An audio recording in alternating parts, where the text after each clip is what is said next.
हर script का अपना एक सफ़र होता है। तो चलिए ऐसे ही एक सफ़र पे जिसका नाम है स्क्रिप्टनामा।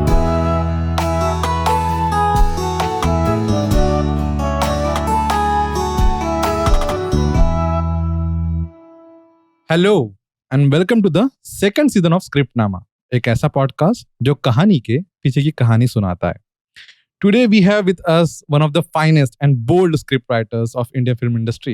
She is someone for whom we have been waiting for a long time. And when she agreed to do the show with us, we felt a chhapaak of happiness splashing over our faces.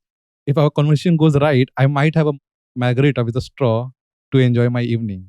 अब आप सब लोग उलझ ना जाए, इसलिए let me introduce the guest of the show, guest for today's episode. Please welcome Miss Atika Chohan. She is a fantastic writer and we are hoping to have a great time with her. Welcome to the show, ma'am. ये बिल्कुल ऐसा introduction मुझे कभी नहीं मिला है, so thank you so much for this. मुझे लग रहा है कुछ और पिक्चरें कर लेती तो कुछ और लंबा इंट्रोडक्शन बन जाता। Just to start, like, what is your mindset right now? What's in your mind right now? At least 3 scripts and a film that's going into production in 10 days, so I'm like literally recovering from the intense rewrites that are happening last minute, but then that's also what's exciting about my life. And yeah, I look forward to this idea of like being in a situation where, I mean, there's also my film that's going to be premiered at Cannes in the next 10 days, which is Agra, a film that I co-wrote with the director Kanu Behel 7 years ago. So it's been a good month. It's been a very satisfactory month. I think it's an ideal dream of a writer to get such a busy week. Yes, it's amazing that I have a film in Cannes and I have a film going into production in the same week in May. So it's a dream come true, seriously. Why don't we go into a flashback of how and when Atika got an idea of becoming a screenwriter? I have known this since I was around 6 or 7 that I want to write fiction. And I became audio video journalist, which is that I was with a news channel for a while. That I realized that storytelling for video also comes naturally to me. So, and it was not even me. I'm the type who will always feel like an imposter everywhere. Like that's just something that walks with me in every room. That's just personality syndrome. So I wasn't really sure if I was doing it right. It was just that it was fun, and I was I had a I developed a thing for it, and then I was told by my colleagues that maybe you have a flair for this, and that kind of gave me hope, and that pushed me to take the film school exam, honestly. Or what are the ingredients or skill set to become a very good screenwriter? The difference between being a fiction writer when you write for a novel or a long form, which is prose, and when you write for cinema is that it requires for you to understand that writing for cinema is not dependent on language alone. While even writing for even prose will not just depend on language alone. It also will require an understanding of narrative structure, 3-act structure. There's the art of translating a concept or a story into a structure, which is basically, what is a structure? Structure is basically arrangement of truth in a manner that is most effective for what that theme is. That whatever that theme that so some of this is something that will vary from human to human depending on where they are in terms of their own evolution. And even if I were to not sound so judgmental as to who am I to really judge who's evolved, who's not, but let's say it completely depends on what has been their life experience. So everyone will read the theme of any story in a different way. Now, the idea is to, if I were to separate personal growth or personal EQ from just the basic application of tools. I would say that the idea is to apply the theme onto the narrative. This is the job of any storyteller. There are two aspects to any kind of storytelling. One is the story, and one is the telling of it. And the telling of it is what we are like basically selling to the world as screenwriters, especially who work on commissioned assignments or who have a dream to work with, like, collaborate with, like, master lead directors. The idea is to take something that they have and then to shape it. Sometimes some directors will come to you with like very detailed stories. Sometimes they know what the third act is going to be about and they really don't know what's going to happen before or in between. This is then your job, because if you understand your tools, then you will be able to conceive of something that will very satisfactorily lead to certain conclusions. Maybe sometimes, like most of the projects that I have been roped in on, my directors knew where the story began, but they did not know what exactly what should it lead to as a satisfactory ending. And then we found it together. So from writing the first script to getting the credit for the first script that was sold and made into a film, how was that journey? How long was that journey? This is what happened. Maya's Jal, every time Maya's Jal went to someone, they said this is interesting. Like, I remember I got a call from Yashraj, and I was ecstatic because I'm like, why? I mean, imagine like getting a call from Yashraj, and I couldn't believe that if they would even like read my script, but they did, and they called me, and I wasn't recommended by anybody. The office, actually, the studio actually read it and called me back, and they said, so this is what I was told. They said that कुछ खुराफात है तेरी सोच में. We like it. We want you to apply this quality to something that we are doing. This, but they said that we can't make this. This is great. We can't make this, and it was maybe 15 years too early for its time. And but there is something to the way you position your characters or what you're doing with them. We want you to bring this to our story. Then the thing is, that's what happened. They had actually asked me to write a film, but that film did not take off. Like, we didn't even get into the writing of it. I was asked to wait and like let go of other projects and to start working for them, but then that never took off.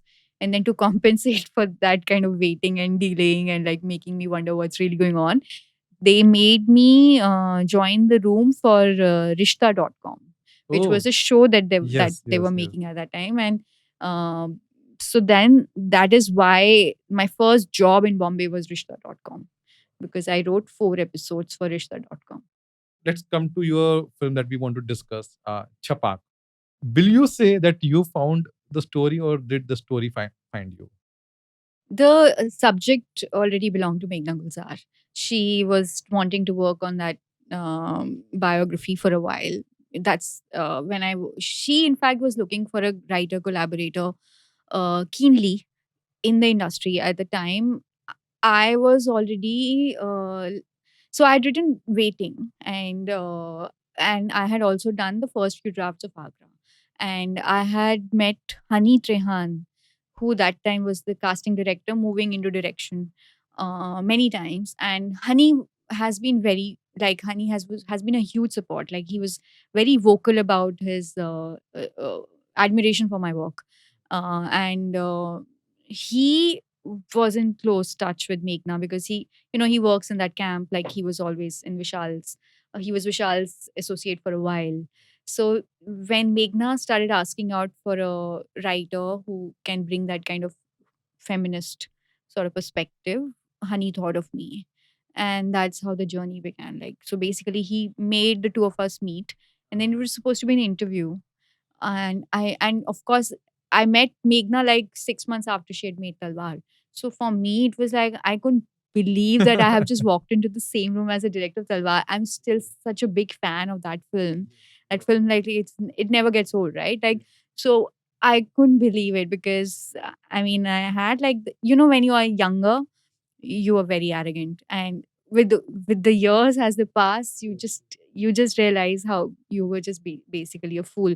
So I couldn't believe that with all the hawa that I had in my head about my own self when I walked into that room with Meghna, like I just felt so small.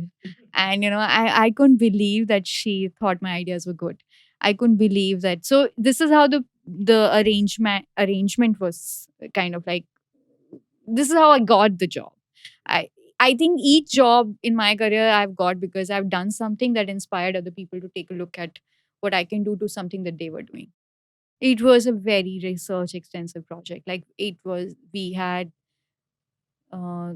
did not just workshopped with Lakshmi and Alok. We of course did extensive interviews with them and sat them down and all that. We also like studied a lot of the other cases and tried to understand legally the history of acid attack as it is recorded. So we had to read a lot, and then we were in extended conversations with the lawyer who handled Lakshmi's case over what, like 15 years. And I had like some 5 judgments to go through of Lakshmi's case herself, minor judgments and 2 major. And then I had to also look at it in the context of uh, how IPC changed around then after Justice Verma committee came in, after the Nirbhaya case, and how acid attack basically. And so, what was the history of who petitioned for the first time for revision in gender laws. So all of that history had to be kind of like ingested before we could even take a perspective on what the narrative should look like. How the story can't just be about Lakshmi while it is about Lakshmi. So for us to understand, we are not telling you the story of just Lakshmi and her acid attack. We are telling you the story of acid attack in the country, while the larger context is we're telling you the story of patriarchy in this country. So how did you decide those things? Like how did you? So I imagine you had ton of research at your end. We had endless discussions. I mean, the idea as a younger writer, like you feel like you have the burden of like leading the conversations, and then the director with her wisdom and sagacity had like, her job was to like sift through my ideas and like let me know where should how to shape this up. So she would guide me from the outside, and then we would arrive at like, for me it was mostly like give her, it was my job to lead with narrative ideas. Like, so then we locked on one, then we started building it, and then we shaped that up together. So it was all a matter of discussion that we can take this for a script and then we will have to leave these things apart because it doesn't fit into your script. So I'm trying to understand how it was written, like how Chhapaak was written and how you took the decision कि अच्छा ये चीजें script में होंगी जो कि real life से है और ये चीजें स्क्रिप्ट में नहीं होंगी हालांकि वो रियल लाइफ में हुई है. Structurally, we try to understand what are our themes. उसके अराउंड हमने एक दूसरे को कहानी के आइडियाज एक दूसरे को बोलने शुरू किए, और फिर एक डिसीजन आया कि ऐसा लग रहा है कि ये स्टोरी ठीक लग रही है, फर्स्ट एक्ट में ये होगा, सेकेंड एक्ट में ये होगा, थर्ड एक्ट में. फिर उसको फॉर्मली पेपर पे लिखा. फिर वो एक पॉइंट पे ऐसा लगने लगा कि at least as a place holder ये स्टोरी ठीक है. And then I immediately started writing a screenplay. So I started breaking the story down into scenes. But the best part about screenwriting is that you have to arrive at story beats, not in the exact mechanical order of what you have laid down in your story, because a story for a film is always a placeholder. It's the place where you begin. It's not the place where you end. So it's literally just a way of like telling ourselves that this is where we are hinging it at, just so that we can begin. But we know that the entire process is that it's going to be constantly evolving. And if we find while writing, we discover like something highly dramatic, or something that we were not aware of earlier as creators, we will obviously build those parts. These aspects of creating were already very clear to us, that this is how things are done, right? And so we already were bringing that kind of chop to the table. And I was. And so when I started I started screenplaying the story, and then we started finding scenes, and we started finding Malti's voice, and then we were like 40 pages down. And I remember I was very fearful of sharing this with Meghna, sharing it with Meghna then, and she read it and she was like, "इसमें तो बहुत कुछ अच्छा है." Karti jao. Nice. So then, so that just felt like, okay, I may be taking the right direction. And idea was to get to a draft one, like end draft one quickly, so that we know then how this is looking like. And then you obviously go into further drafts. So we were like, I think in total we did like 4 drafts. And then after location and all of that, so yeah, I think 8th draft was a shooting draft. So now let's talk about the character building. How much of Lakshmi is Malti and how much of Malti is Lakshmi? And where did you find your voice to, oh, this is my Malti? The minute we found a Malti, our job was to continue to be consistent to that Malti on paper. That Malti was the combination of who the real Lakshmi was in consonance with who is the right hero to represent this film. Because a hero in that sense in this film also needed like some sort of like it had a burden of being the leader of a community. So she needed to be somewhere, the character needed to be in a slightly more aware place than just Malti alone, right? So Lakshmi could, for example, there were lots of when you if you'll see Lakshmi or if you'll even see her interviews, there is a lot of fire and passion in her speech.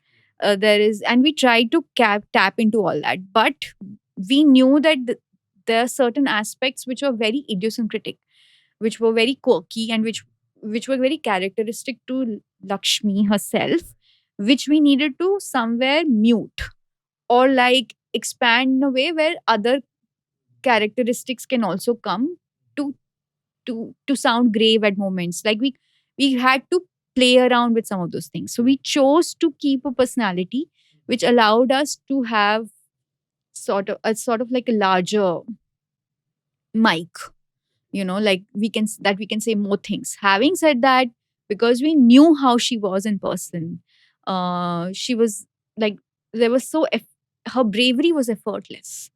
It wasn't like sanctimonious. It wasn't like her bravery is not righteous. There's something about her which is very grounded and very childlike, and that innocence in her is gorgeous. So somewhere that needed to be like, we had to like uh, sort of like pay homage to, because it was ultimately a character derived from her. So if you remember Chhapaak, there are scenes where, for example, she can't stop giggling when Alok is shooting her. This is actually from their life. This has actually happened to them. They described this dating experience, that this is how their romance actually began. So they told us that. So we actually distilled that. Lakshmi has that tendency where she can be extremely giggly and fun in a conversation. Like she'll just keep laughing, and she'll just like, it's a laugh a minute like a thing with her. And she sings really well, and she has that very like, she will just zone out in a room, and she will just like be in a corner and she'll start singing to herself even while everyone else is doing the thing. Like she was with us for 2 days, and she just had a tendency to zone out and do her own thing. And I remember she had like, she was here for the interviews in Bombay, and I knew that they wanted to, like, after the interviews she wanted to go out and shop, and it was so cute. That's my question. Ki, how you retain the truth of the story in a fictionalized script? The answer to this should be the thumb rule of each adaptation in your life. Like even if it's a biography or you're adapting a book, I don't think you need to stay loyal to the to every s- story beat in a way which limits your imagination. What you need to stay actually take from or feel inspired from is the essence or the spiritual themes of that story. So you need to only look at achieving that. You don't need to be imitative in your adaptation. So you can actually take a core theme or like of any story. As long as you're meeting the larger story beats, you don't have to follow everything dramatically loyally as it happened in the original. like in the case of like in the case of so many Shakespearean adaptations. You see that we arrive at certain plot points, but not necessarily through the route that were taken in the original. But there are these, for example, if you look at a timeline of a story and you can break it down into five big, plot points, you remember you have to arrive at them in a stealthy way, because you don't have to keep it on nose that okay, now I'm arriving at that dramatic point that happens at this point. You just arrive it in a very natural way that naturally belongs to that world that you are creating now. Stay faithful to your positioning in the world that you're creating right now. Stay faithful to that. But otherwise, you can just please be playful in your adaptations while only staying, uh, you know, faithful to the larger story beats. Like your narrative should end, and even with the way the narrative ends, you have the right. If in biographies also, I think we should have the right to finally lead the narratives to give a larger philosophical message. It should always go above one man or one woman. Like, otherwise, why are you telling a film? Because a third act needs to be greater than one human being.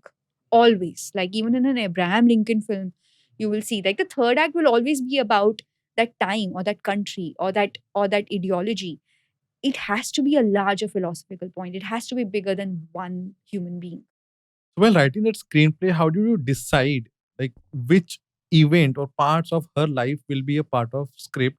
Like we see the court proceedings, we see the PIL being filed, we see the medical treatment, and we also see the personal emotional journey of Malti.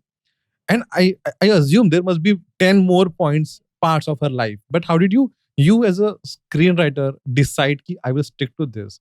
It's a very simple organizing principle. It's everything that needs to be dramatically dwelt upon on screen needs to be spelled out.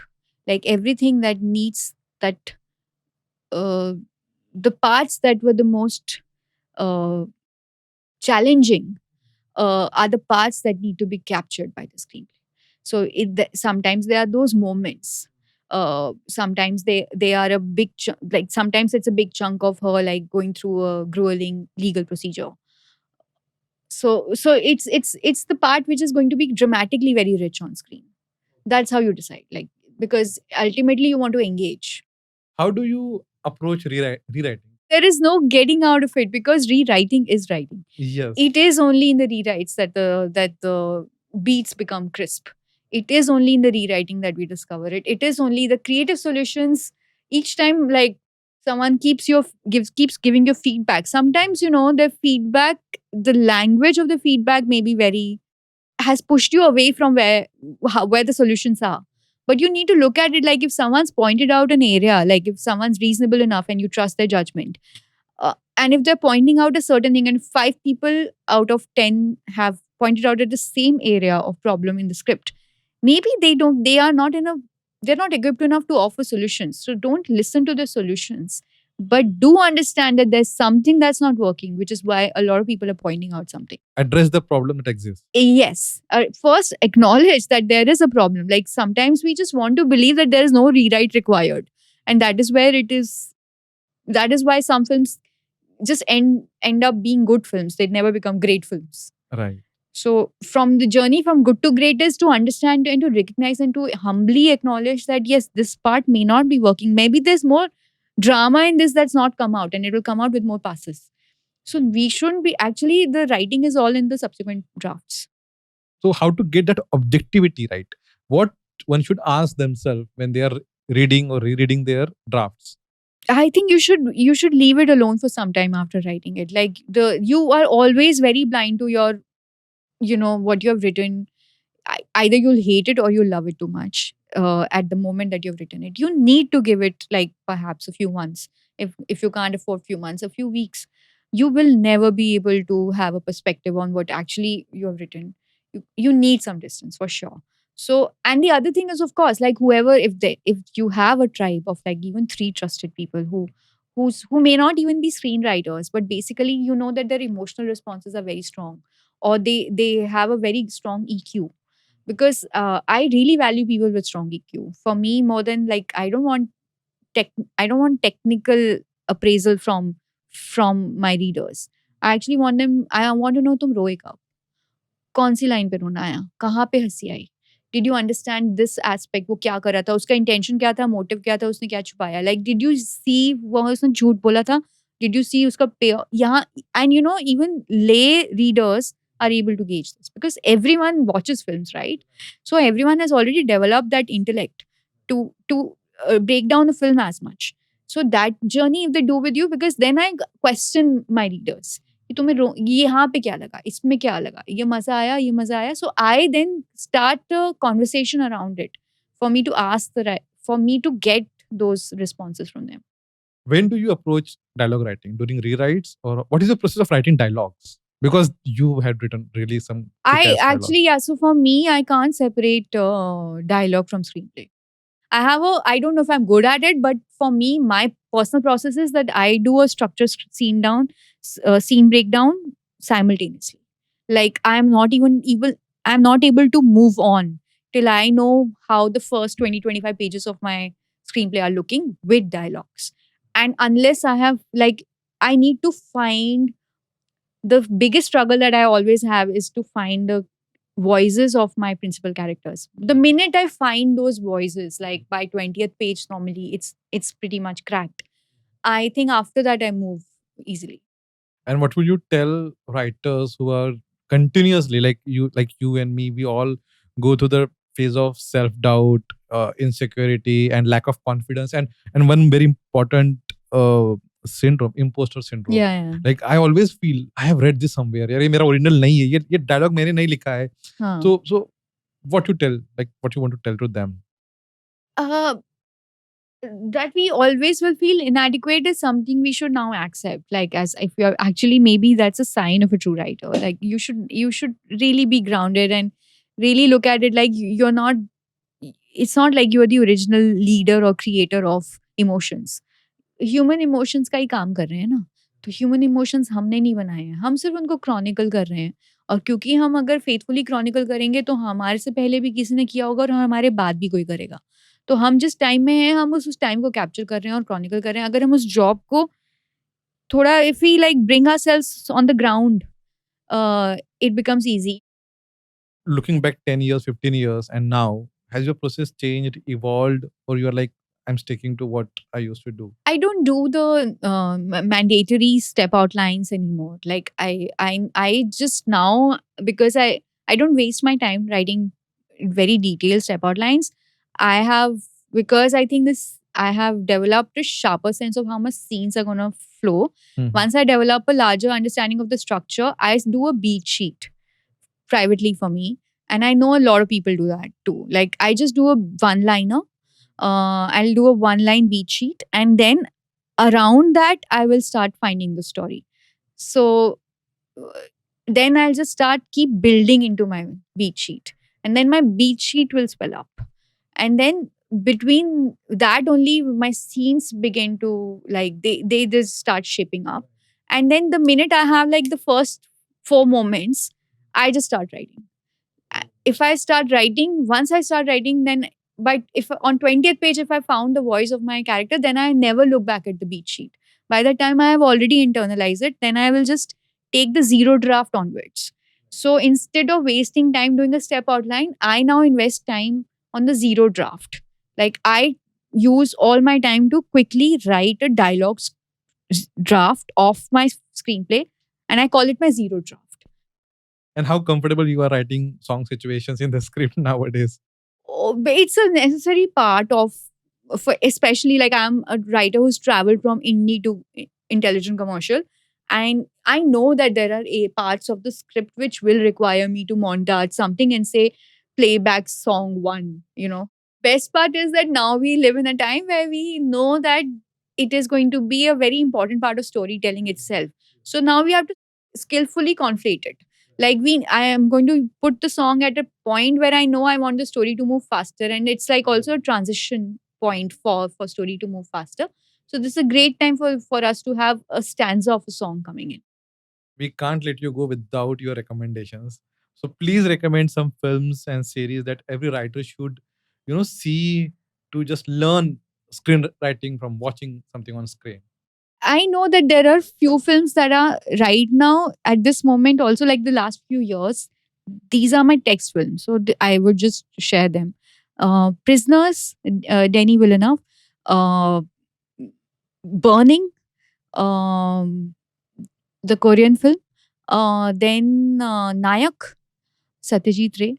Um, I mean, I don't think there is a better screenplay written than Eternal Sunshine. Like for me, that has been my textbook.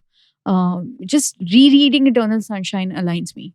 Like every time I feel like really scattered, I read the screenplay of Gone Girl, which I loved. I love the screenplay of Social Network.